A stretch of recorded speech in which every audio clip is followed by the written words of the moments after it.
Hello and welcome, friends, to my YouTube channel, Astrology and Pending Karma. And we are going to continue with the series that we started last week with Rahu transiting over Sun and Moon. Today, we're going to discuss about Rahu transits over natal Mars, natal Mercury, and Jupiter. And as we move forward, I'm going to take it one at a time. So first, we'll talk about Mars. So when we do that, the first things first.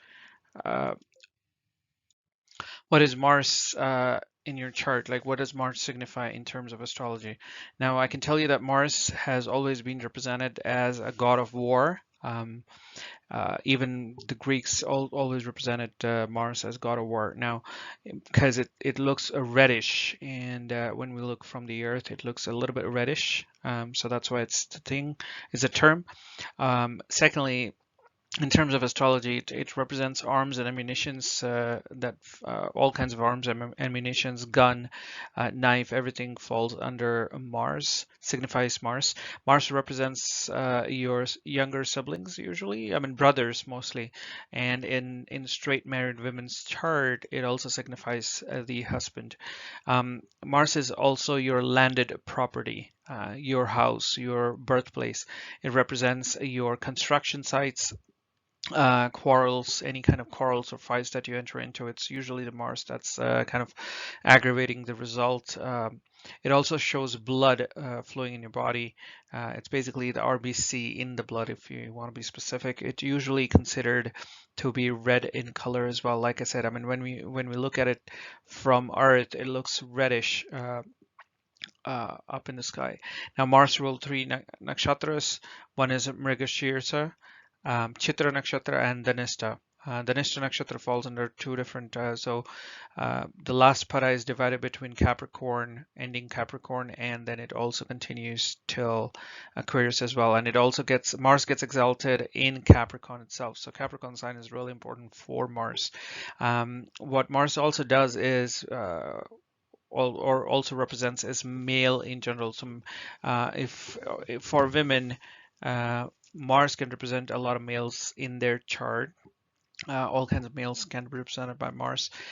At the same time, in male chart as well, Mars represented friends who are male and so on and so forth. So that's about Mars. Now we'll talk about what happens when Rahu transits over Mars. So when Rahu transits over Mars, like I said, I mean, Mars represents, for instance, in straight female chart, with a straight sexual orientation, it represents husband or a boyfriend in these days. A lot of living relationships, your common law partner and so on and so forth. So it represents the male personality in a relationship, right? So basically, Mars represents aggression, anger as well. Now, Rahu is a planet of expansion. It's a planet of impulsive nature. Mars also is a planet of aggression and impulsive nature. So it's almost like Mars square or Rahu square. So you got to be careful about being angry. You might find yourself extremely tempered during the transit. You might find yourself, you know, quarrelsome, or you may get into a lot of quarrels or fights for no matter for the things that you wouldn't normally do it. uh, Mars also represents machinery, so you might see that some of your machines may have either some kind of defect, or you might be whatever you buy, either they're broken or they break pretty soon. You may have to replace them, because remember, it's expansion. When Rahu expands, what it means is, let's say for instance, you bought a computer, and then it's not working, so you bought another computer and another one. Or if you've got a business, you, instead of starting with one or two computers, you may start up with 10 computers right away. So or machinery. So if you have a factory, and if you have some kind of machinery, you may find that machine is giving you some troubles. It's not functioning the way it should be, and at the same time, you're also kind of ordering multiple machines. Your brain is compulsively thinking about backups and backups of backups, so you're over subscribing the machines as well. Now like I said, it represents your husband, so it shows a little bit arguments with your husband. You might see that your husband is the one who's initiating those arguments.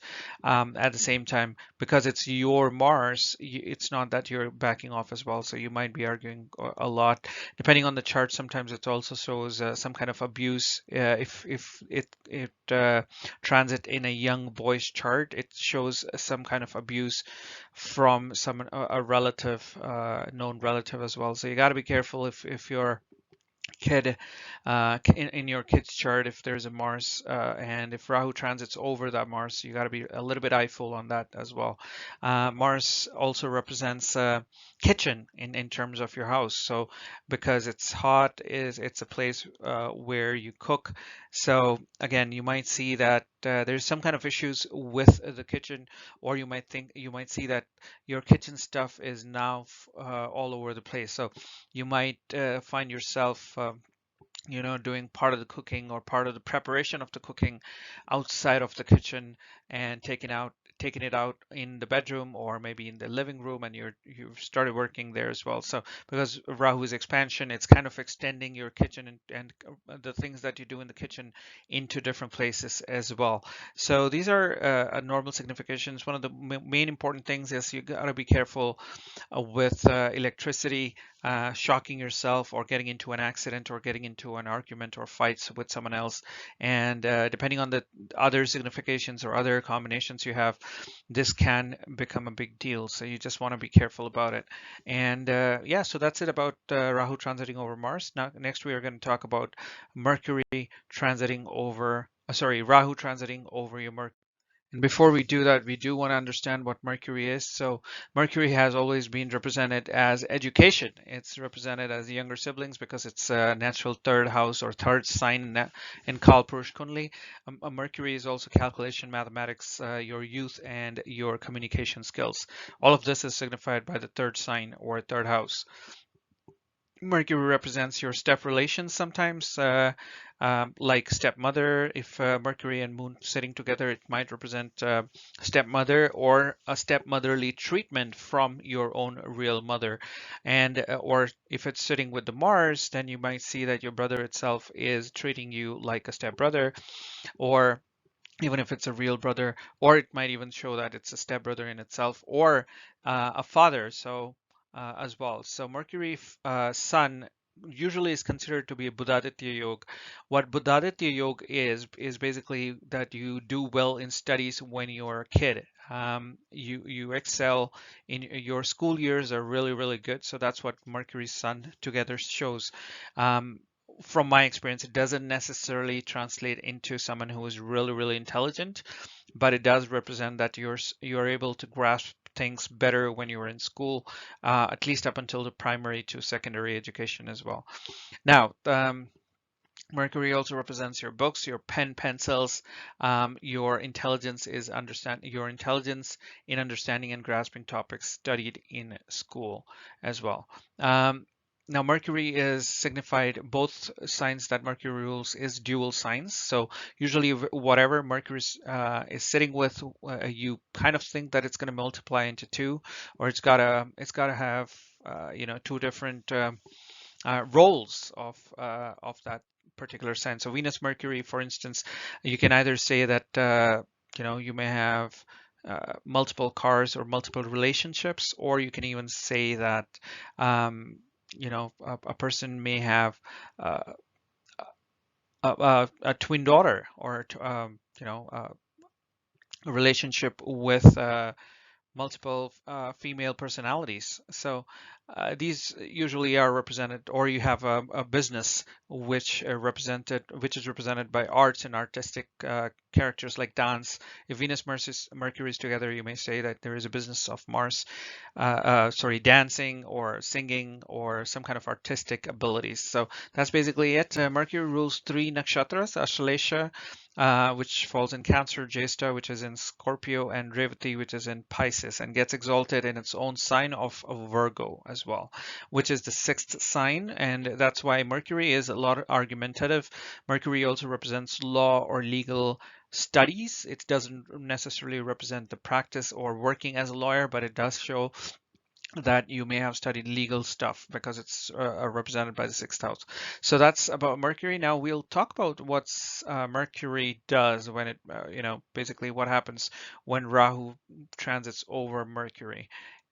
So when Rahu transits over Mercury, you might find yourself buying a lot of books or reading a lot of books. All of a sudden, your inclination towards books, at least even if you're in your original chart, if you don't have a signification of Mercury itself, like in terms of not a strong signification of Mercury's acting in your chart, you might find yourself in a situation where you might feel that Mercury is getting a little bit stronger, and instead of reading, even if you don't read, you will end up buying a lot of books, but you might not even finish it depending on other combinations in your chart. But that's Mercury. Mercury is a simple planet. It's not too complicated. At times it can become vindictive and it can become a little bit jealous and combative because it does rule the third house and the sixth house. Having said that, Mercury usually is a youthful planet. It's usually a jovial planet. It's usually a fun-loving planet, an easygoing planet. So when Rahu goes over it, all of these activities usually increase. Now, remember, Rahu gets exalted in the third house as per Lal Kitab. Rahu does also really good in the sixth house. Because Ketu is in the 12th house, Rahu's in the 6th house is great because it controls your enemies. And also Rahu does great in the sign of Gemini. Some people also consider it to be an exaltation sign. So considering all of that, what I can understand is Mercury Rahu conjunction is not that bad. You might overstudy, your studies may get extended, something like you're studying a PhD and you're writing a thesis and you're just not getting an approval from your teacher who's controlling your thesis, who's checking your thesis. They might give you a little bit of hardship and say that, okay, you got to redo it, you got to change it, you got to, come up with something else. Now, it also represents kind of a technical or computer skills. So you might find yourself getting attracted towards some kind of software, educating yourself with some kind of software skills, or even going through tech sector as well. So these are the general significations. There is nothing super, super difficult to worry about when Rahu goes over Mercury. It's pretty straightforward. But next is very important. That is Rahu transiting over your Jupiter. Now, we before we go about that, like always, we're just going to briefly touch base on what is Jupiter. So Jupiter is one of the most important planets in the chart, and Jupiter is a Jeev Karaka. Jupiter represents yourself as a person. It represents your Atma, your soul as well. It's like I've said it before in the previous videos. Jupiter represents your soul. It's an Atma Karaka. Now, it doesn't matter if you're female or male, it's always Jupiter. Now, in addition, we can always add a Venus and Jupiter for females, but Jupiter is always going to be there. Now, in terms of esoteric non-personnel, then representation, the Jupiter represents wisdom, teachers and professors. Um, Guru, as we call it as well. Now, your leadership skills are also represented by Jupiter and your luck as well, because Jupiter is overall as you as a personality. So if, let's say, for example, if you have Sun and Jupiter together, you may have excellent leadership skills. You may have natural leadership skills by yourself. Or let's say, for example, if you have a Jupiter and Saturn, again, you may have really good skills in terms of following orders, not only following orders, but at the same time, also you may be able to build a really strong network along with you, and you may have good business skills, and you're very dutiful to your work and karma and job as well. So that's Jupiter, because Jupiter is you. Now, whatever sits with you makes you, makes shows what your inclinations are. Now, Jupiter represents the self, and in terms of, like, it also represents all the gods. It represents temple. So whatever temple you go to, it is all temple, church, mosque, it is always represented by Jupiter. Now, Jupiter is the savior of the horoscope.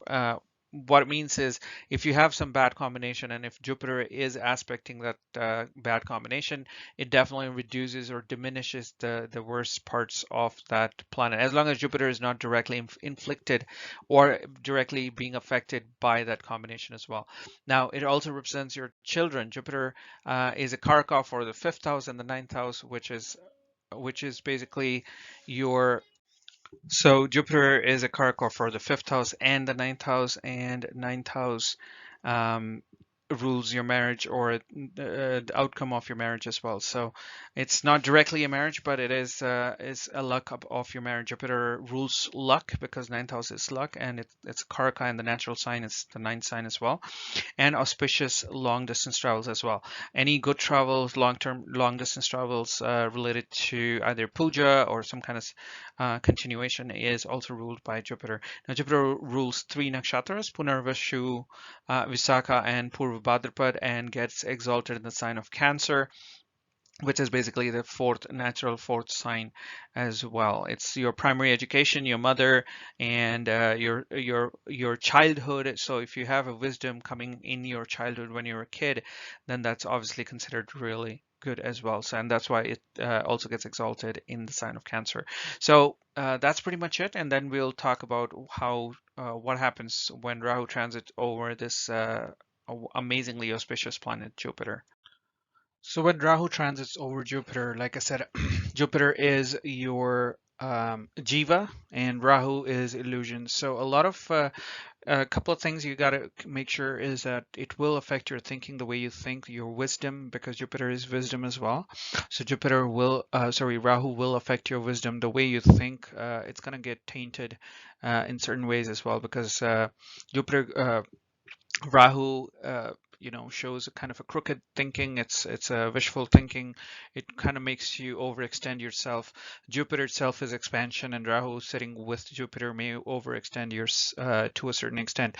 It does show that there is some kind of lack of wisdom during that time. It gives you a lot of illusionary thoughts. It takes you to an extent where you would start making mistakes which you normally wouldn't. Secondly, it also affects your immunity as well. Rahu represents any kind of infections. Rahu, Ketu both, in fact, show that you are more, now you're more conducive to getting infections. Any kind of throat infection or chest infections, or even the normal cold and the cough, you would, you're physically you would be prone to more to that. Secondly, Jupiter affects your relationship with kids as well. When Rahu transits over Jupiter, it affects your relationship with the kids as well, because like I said, Jupiter is the natural karaka of the fifth house, and it affects your relationships with your teacher as well. Now, what it usually means is you will come across someone who pretends to be a teacher but is not really like a good teacher, like a fake guru or fake teachers. You will come across them a lot when Rahu transits over Jupiter, or you may even get duped by someone who's pretending to be a guru at the time. So whenever Rahu transits over Jupiter, just be careful. Secondly, in terms of your behavior, it may show that you are faking your devotion to Guru. It may show that you are just pretending to be someone who you are not. It brings some kind of pretension, some kind of false personality in your, so that you can get something from the teacher. So it also not only represents a teacher who can cheat you, but it also represents that you can cheat your teacher as well. So, and guru as well. The main thing, or the main thing that I personally think, is that you want to make sure that your health is good. You're not, I know someone personally passed away when Rahu was transiting over their Jupiter. Uh, and there were other things that also comes into place with this, but it is a little bit of difficult time and passing away kind of situation as well. Um, so you might want to take care of that things. Now, if you want to save yourself on this, then what you can do is you can uh, go to temples and sit and meditate, and kind of spend your time in temple a little bit more, especially on the weekends or whenever you get time, rather than accompanying yourself and entangling yourself into over ambitions, being over ambitious. personally. So yeah, that's pretty much about Rahu transiting over Jupiter. Now you can let me know how you feel about today's video. If you have any suggestions, or if you have any questions, queries about the things that I mentioned. Like I said, these are only limited descriptions. There's a lot that goes on when actual transit happens. You have to look at the chart, you have to look at the aspects, you have to look at the combinations that it's sitting with, and so on and so forth. Everything changes, what nakshatra, what rashi it's sitting in, what house it's sitting in. Some of that changes as well. Now, I've just given an overall overview of transiting planet Rahu over different planets. Now, next time I'm going to be bringing more as to Rahu transiting over Venus and Saturn, and Rahu transiting over natal Ketu as well. But until then, thank you so much for listening to and watching, going through everything. And if you like the video, please press a thumbs up button at the bottom, subscribe to my video, and I'll keep bringing more content and more valuable lessons for you. Thank you. Have a good day.